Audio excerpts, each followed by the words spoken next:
Station, this is Houston. Are you ready for the event? Hello, Houston. We are ready for the event.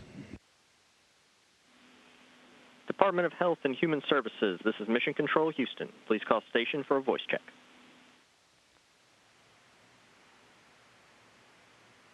Station, this is the Department of Health and Human Services. How do you hear me?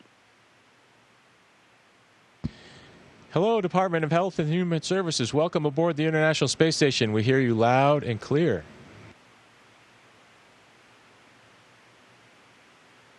Amazing. Well, hello, everyone, and welcome. My name is Christina Harder, and I'm the Executive Director of the President's Council on Sports, Fitness, and Nutrition here at the U.S. Department of Health and Human Services. Today, I'm here live in the HHS studio with Captain Paul Reed, the Director of the Office of Disease Prevention and Health Promotion.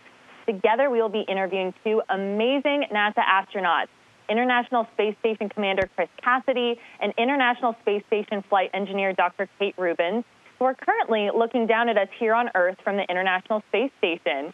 Commander Cassidy and Dr. Rubins, we are so honored and excited to talk with you both today.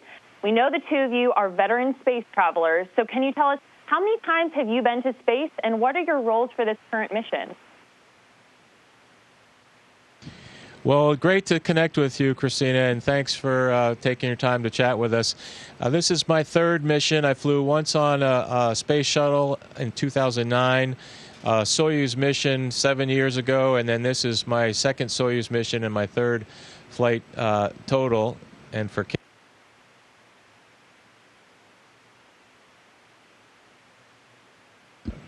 Hey, it's great to talk to you. This is my second long-duration mission. My first was in 2016, and that was a little under 5 months on board the ISS, and I'm back again for another 6-month mission.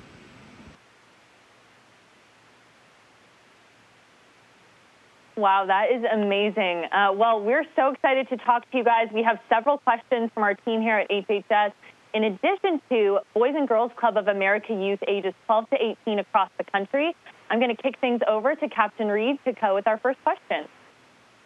Commander Cassidy and Dr. Rubins, thank you so much for taking the time to speak with us today. It really is such an honor. As you both know, this has been quite a difficult and rather surprising year for all of us here on Earth, as well as up there in space, I imagine.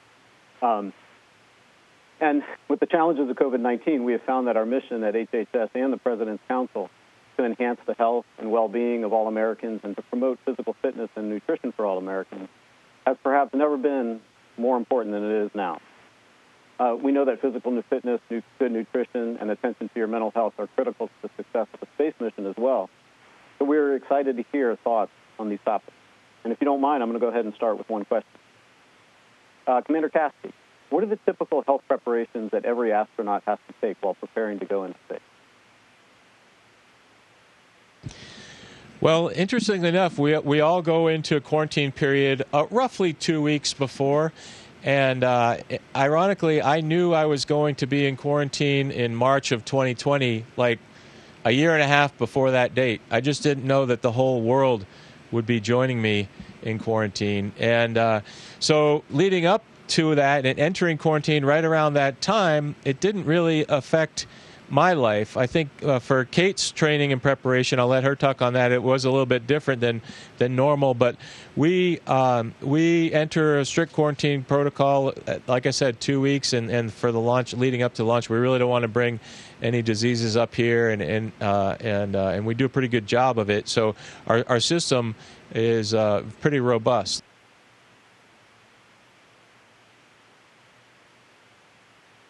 Thank you. And for Dr. my Rubins, training flow, I'm sorry, go ahead. Yeah, for my training flow, we were in quarantine pretty much the whole time. So there was a lot of things that we had to rethink, just like everybody else on Earth. How do we train astronauts remotely? We started using a lot of video conferencing platforms to do the rest of our training. And then we still do have a component of our training that's international. So we were very carefully traveling to different places and quarantining before and after travel each time. So it's actually kind of a relief to get to the space station and know that I'll be here essentially with the same people. We'll just have a very small group of humans up here for the next 6 months.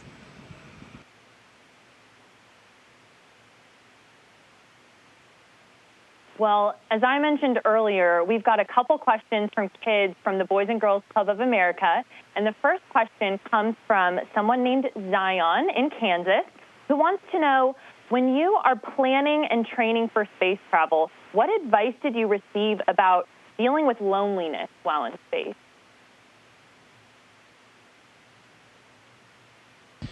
Well, Zion asks an interesting question there. And I've been on the U.S. side of the space station by myself for most of the 6 months. I have my two Russian colleagues down on their end of the space station, and we certainly see each other every day, all day. But I think they would say the same as I do. We don't really feel alone. We're very connected to the Mission Control Center, both in Moscow and Houston. We can talk to our families and friends by email and an occasional video conference with our families on the weekends. And so loneliness is not something that has been a part of my feelings over these 6 months. There's certain things that are nice to have, and I'm really happy to have Kate here just for socializing around the dinner table, for example, to help with activities that sometimes it's really super helpful to have an extra set of hands and that kind of thing. Sometimes when we are, in fact, alone, you have to think creatively on how to get your jobs done. When in space things are floating all around and two hands just sometimes isn't enough. But fortunately, loneliness hasn't been part of that equation. That's very encouraging to hear. And I think similarly in what you alluded to, Commander Cassidy, I'd want to ask Dr. Rubins. Amir from Alabama wants to know how you deal with being away from your family, and also how often are you able to connect and talk to folks on Earth? Yeah, thanks for the great question, Amir. It is really important for us to stay connected. And in the early days of Space Station, we had a lot less resources. We found that it was really hard for astronauts. They wouldn't have regular email, for example. But now we're quite connected, so we can actually use the internet to make phone calls to family and friends. And we have a video conference that we're able to do with our family and friends 1 day a week, usually on the weekend. So I think it's really important for the folks at home that are maybe living by themselves or that are isolated from their normal social support. Even if it feels a little awkward, it's actually great to just reach out, pick up the phone, have a video chat with somebody. There's a little bit of activation energy to starting it, but once you do build up that kind of social bonding, it always feels a lot better after you've talked to a friend, even when it's from space. Yeah, those are terrific comments, and I think they probably resonate with a lot of people today, all over the world, frankly. In addition to taking care of your mental health in space, we know that taking care of your physical health is also very important. Dr. Rubins, Ciara from Florida wants to know, what happens when you get sick on the space station? Yeah, that's a good question. We actually find that we really don't get sick very often here. First of all, getting sick from things like viruses is almost impossible because that requires other humans to transmit it. Like Chris said, we go into quarantine before we launch, and once you're up here, as long as we haven't brought any viruses with us, we're not going to catch anything. Sometimes when you launch to space, the first few days, all the fluid shifts to your head, and you don't feel quite like you do on Earth. Obviously, everything's just gone through a pretty amazing transformation, and we're floating. One of the things that I found is actually is the sooner I can when I get up here, do a little bit of exercise, even if it's just some light, moderate running or some weightlifting. I start to feel like a normal human being again, and less like a space traveler who's just been hurled into planetary orbit. So I got on the exercise machine for the first time today, lifted some weights, and felt a whole lot better. Wow, well, it sounds like we need to join you up in space right now. That's a good comment and a good segue into our next question. We know that obviously staying healthy is on everyone's mind right now in the midst of the COVID-19 pandemic. And as you alluded to, good nutrition and regular physical activity are really key contributors to our overall health. I work with the President's Council on Sports, Fitness, and Nutrition, and we really have a special role in educating Americans on the benefits of physical activity and healthy eating. Commander Cassidy, given your background as a former Navy SEAL and your enthusiasm for physical fitness, this next question is for you. Jacqueline from Alabama wants to know, what is the most challenging part about physical training before you go to space?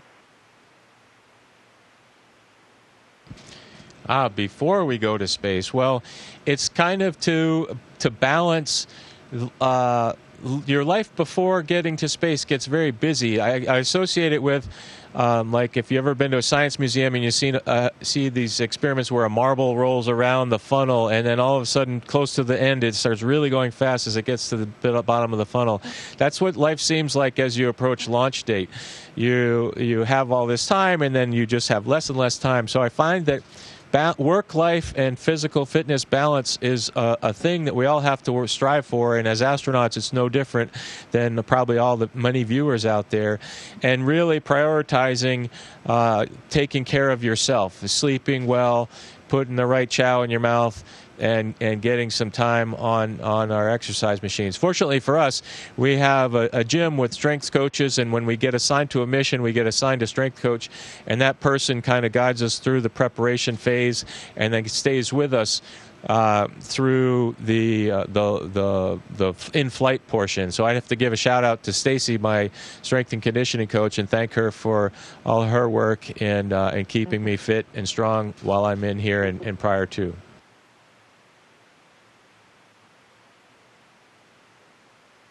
I appreciate you both touching on how you stay in shape, both in advance of the mission. I think our viewers would love to hear a little bit more about how you stay in shape while on the mission.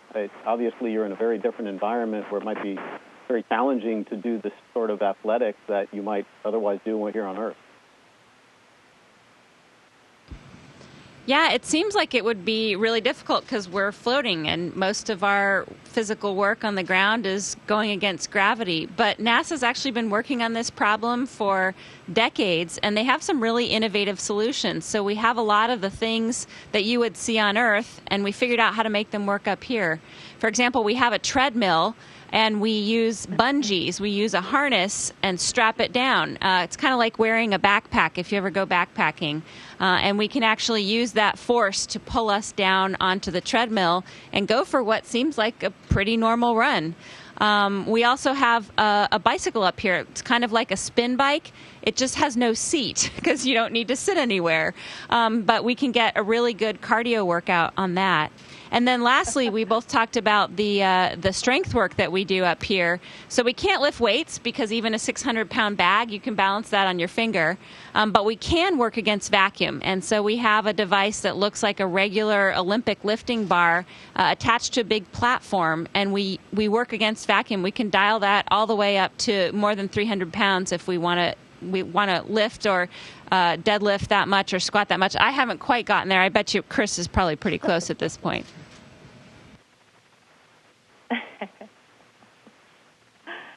That is absolutely amazing. Do you guys have, really quickly on the physical fitness side, do you have a favorite workout in space?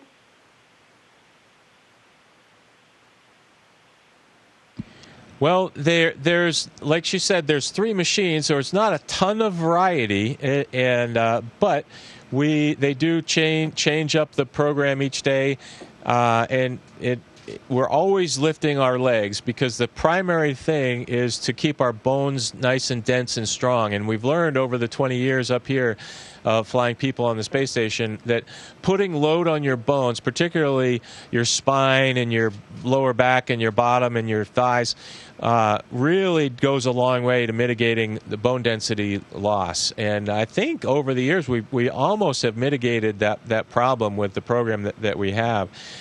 So my favorite workout is just getting on it and doing it. We were just talking about this at lunch. I prefer to not think about what I'm going to do, and I just go to there, and there's a workout on the computer screen, and I just dial the number to match what it says and do it. So for me, my favorite workout is the one I'm doing right now, and that's about as far as I can think in space.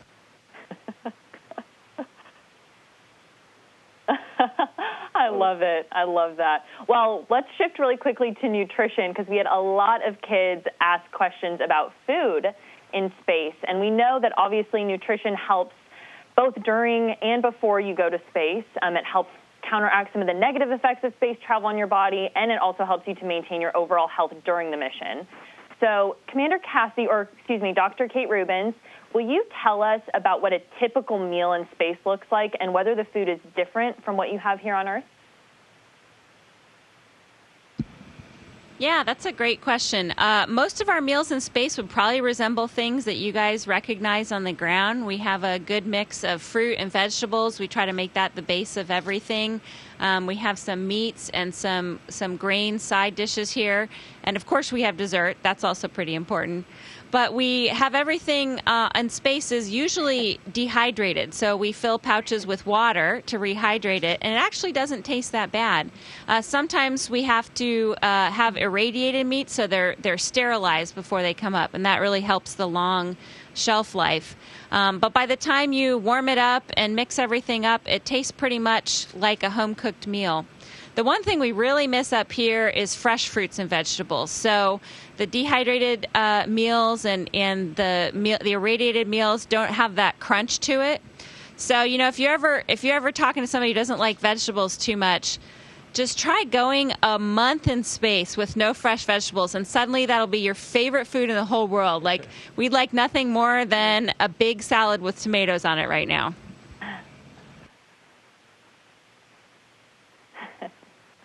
Amazing. Yeah, terrific. I think we're going to go just with one more question. Our time is coming to an end. Unfortunately, we could talk to you guys for hours, but I want to ask the last thing, which I think is a little bit more general, but it's a really important question from Haley in Colorado. How has your experience being in space changed how do you view life here on Earth?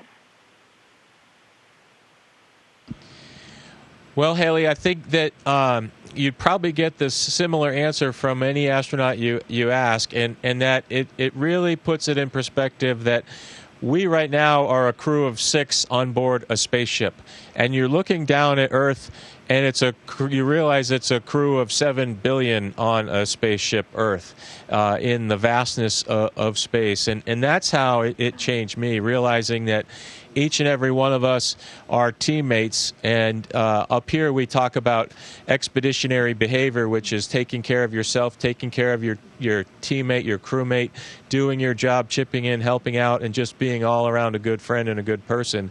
And I think if we all did our part on the ground and thought of us as teammates, we could make great changes and progress, particularly in a challenging year like 2020. So for me, it's really put the teamwork part of all of us on Earth.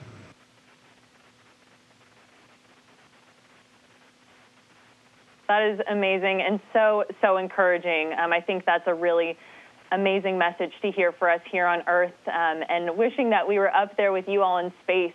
And I know that our time has come to a close. We've talked about a lot of important public health messages today about being physically active, about having good nutrition, staying connected with loved ones, taking care of your mental health.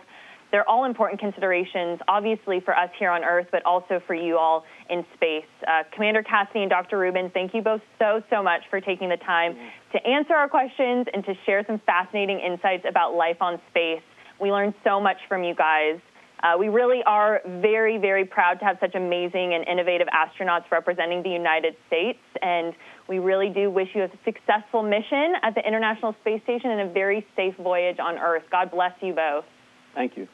Thank you for all you're doing. Thank you so much. It's been great to talk to you, and good luck with everything you're doing. Station, this is Houston ACR. That concludes our event as we count down to 20 continuous years of humans living and working on the International Space Station. Thank you. Thank you to all the participants from the Department of Health and Human Services. Station, we are now resuming operational audio communications.